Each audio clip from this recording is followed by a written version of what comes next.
Wasit Davide Massa akan memimpin laga besar antara AS Roma dan Inter Milan di Stadion Olimpico akhir pekan ini. Ini akan menjadi penugasan ketiganya di Serie A musim 2025-2026. Bagi Inter, ini juga kali ke-31 Massa memimpin pertandingan mereka, dengan catatan 20 kemenangan, 5 hasil imbang, dan 5 kekalahan. Terakhir kali ia memimpin laga Inter adalah pada penutupan musim lalu, ketika Nerazzurri menang 2-0 atas Como.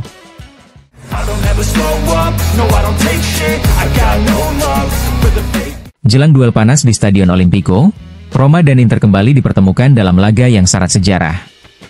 Kedua tim sudah 184 kali bentrok di Serie A, menjadikannya pertandingan dengan jumlah gol terbanyak dalam sejarah Liga, total mencapai 532 gol. Dari angka itu, 299 dicetak Inter dan 233 milik Roma. Inter juga tercatat sebagai tim dengan kemenangan terbanyak atas Roma di Serie A, yakni 79 kali. Dalam 16 pertemuan terakhir, Nerazzurri tampil dominan dengan 8 kemenangan, 6 hasil imbang, dan hanya 2 kekalahan. Tradisi yang membuat laga akhir pekan ini semakin menarik untuk disaksikan.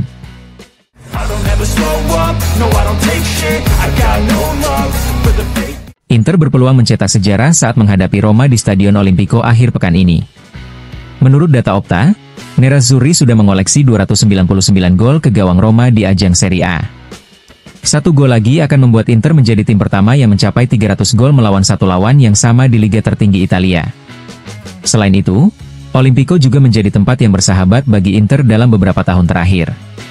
Tim Nerazzurri tak terkalahkan dalam 8 kunjungan terakhir ke markas Roma, dengan catatan 5 kemenangan dan 3 hasil imbang, termasuk 4 kemenangan beruntun, rekor terbaik mereka di stadion ibu kota Italia tersebut.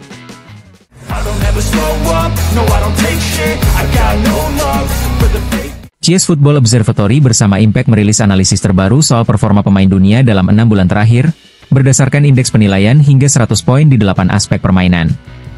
Dalam kategori pemain paling efektif menciptakan peluang gol, 2 nama dari Serie A berhasil menembus jajaran elit dunia. Federico Di Marco dari Inter Milan dan Kevin De Bruyne dari Napoli masuk ke 6 besar global, sejajar dengan bintang seperti Lamine Yamal, Arda Güler, Raphinha, dan Mohamed Salah. Di Marco, yang kini berusia 27 tahun, menegaskan statusnya sebagai salah satu bek sayap paling kreatif di dunia, berkat kontribusi besarnya dalam membangun serangan Nerazzurri.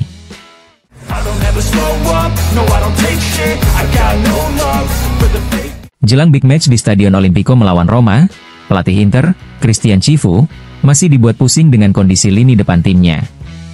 Menurut laporan Sky Sport, Marcus Thuram hampir pasti absen akibat cedera otot paha kiri dan baru diperkirakan pulih untuk laga melawan Napoli pada 25 Oktober mendatang.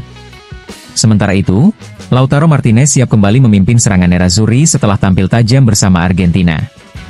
Untuk pendampingnya di lini depan, Cifu kemungkinan akan menurunkan Angelo Bonni, yang sedikit lebih diunggulkan dibanding Francesco Pio Esposito, karena pemain asal Prancis itu tetap berlatih di Milan selama jeda internasional.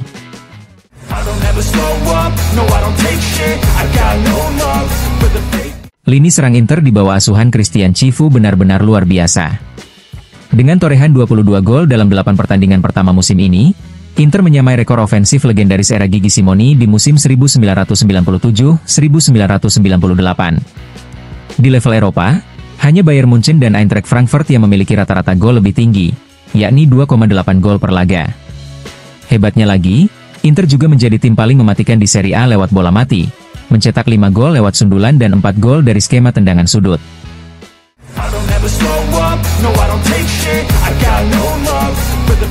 Sejak bergabung dengan Inter pada tahun 2021, Hakan Çalhanoğlu terus menunjukkan keahliannya dalam menembak dari luar kotak penalti. Tercatat, gelandang asal Turki itu sudah mencetak 10 gol jarak jauh di Serie A, menjadikannya pemain dengan rekor terbaik bersama Paulo Dybala dan Dusan Vlahovic. Bahkan di antara 5 liga top Eropa, hanya 3 nama besar yang mampu melampaui catatan Çalhanoğlu, yakni Kylian Mbappe, Kevin De Bruyne, dan Harry Kane.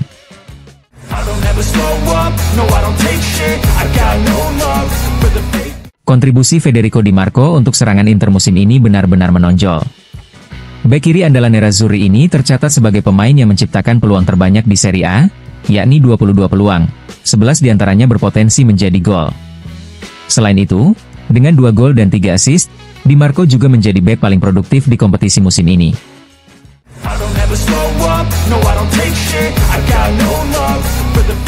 Alessandro Bastoni menunjukkan kontribusi besar di lini belakang Inter. Saat ini, bek nerazzurri ini sudah terlibat dalam 3 gol musim ini, dengan 1 gol dan 2 assist, hanya kalah dari rekan setimnya, Federico Di Marco.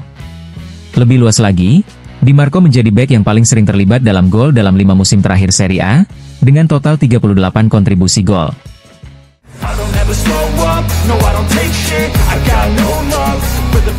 Dalam wawancaranya dengan TMW Radio, mantan pelatih Roberto Breda membahas laga panas Roma kontra Inter yang akan digelar di Stadion Olimpico akhir pekan ini.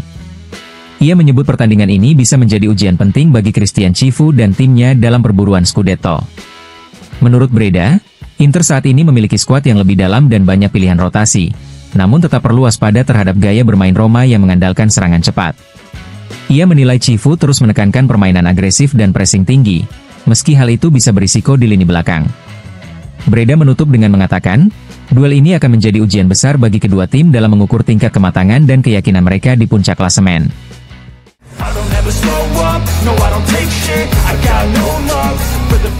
Salah satu nama muda yang tengah jadi sorotan di Serie A adalah Pio Esposito. Penyerang muda jebolan Akademi Inter ini disebut-sebut sebagai salah satu prospek paling menjanjikan musim ini. Menurut jurnalis Matteo Moretto, Esposito baru saja memperpanjang kontraknya bersama Inter hingga tahun 2030, dengan nilai gaji mencapai 1,2 juta euro bersih per musim. Untuk saat ini, belum ada pembicaraan terkait perpanjangan baru, namun jika performanya terus meningkat, bukan tak mungkin Inter akan kembali membuka negosiasi untuk menaikkan kontraknya.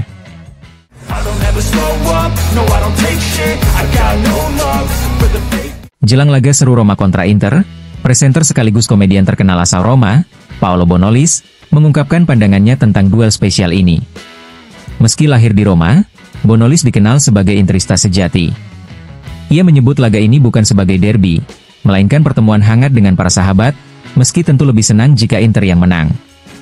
Dalam wawancaranya dengan Radio Romanista, Bonolis memuji permainan Inter asuhan Christian Cifu. Menurutnya, tim ini tampil lebih cepat dan tajam dibanding era Inzaghi, dengan gaya yang lebih langsung dan ofensif. Ia juga menilai Roma di bawah Gasperini sebagai tim solid yang kini sedang menikmati awal musim yang positif. Soal Simone Inzaghi, Bonolis menegaskan bahwa masa kebersamaan panjang pasti menyisakan dinamika. Namun ia mengajak semua pihak untuk mengingat prestasi besar yang telah diraih. 2 final Liga Champions, 1 Scudetto, dan berbagai pencapaian penting lainnya.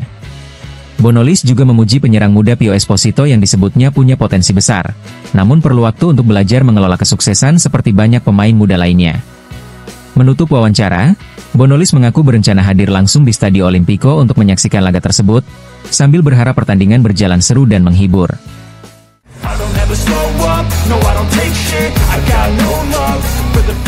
Juventus kembali menjadi sorotan UEFA terkait dugaan pelanggaran aturan Financial Fair Play. Dalam laporan keuangan per 30 Juni 2025, klub berjuluk Bianconeri itu disebut tengah diawasi karena diduga melebihi batas kerugian yang diperbolehkan, yakni 30 juta euro dalam periode 2022 hingga 2025. UEFA telah membuka penyelidikan resmi sejak 18 September lalu, sementara hasil akhir baru akan diumumkan pada musim semi 2026. Jika terbukti melanggar, Juventus berpotensi menerima sanksi finansial maupun pembatasan dalam pendaftaran pemain di kompetisi Eropa.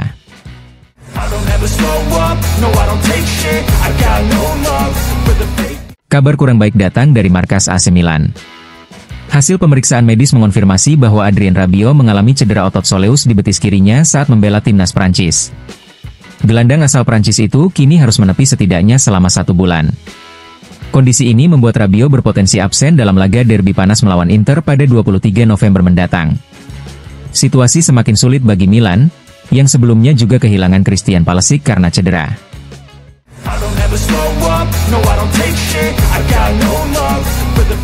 Mantan bintang Real Madrid dan Inter Milan, Luis Figo, terpilih sebagai salah satu penerima Premio Eccellenze del Mediterraneo 2025, yang akan digelar pada 20 Oktober mendatang. Bersama Figo, penghargaan juga diberikan kepada pemain Juventus Kenan Yildiz dan striker Galatasaray Valentina Giacinti. Figo mendapat penghargaan ini berkat karir gemilangnya serta dedikasinya dalam mempromosikan olahraga dan kegiatan sosial. Ia dipuji bukan hanya karena bakat luar biasanya di lapangan, tetapi juga karena komitmennya terhadap generasi muda dan proyek kemanusiaan berskala internasional.